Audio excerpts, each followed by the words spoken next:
Assalomu alaykum do'stlar. Mana bugungi obzorimizda Jetower'da X50 modeli. Bunga chiroyli holatda propan o'rnatib berdik. Lavato brendi bilan original blok, reduktorimiz Lavato, farshumkamiz ham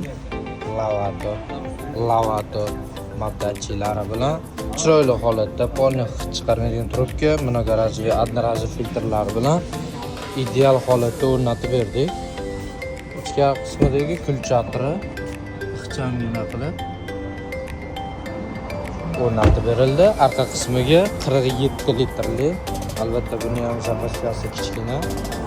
Shuning uchun 47 litrli beloruskiy balon, original termotik lapan, taglar sumka qilingan holatda chiroyli qilib o'rnatib berdik. Yurishlari, tortishlari, razdonlari hammasi ideal. Xizmatlar bo'yicha o'zimizga Vodim akangizga murojaat qilaverasizlar.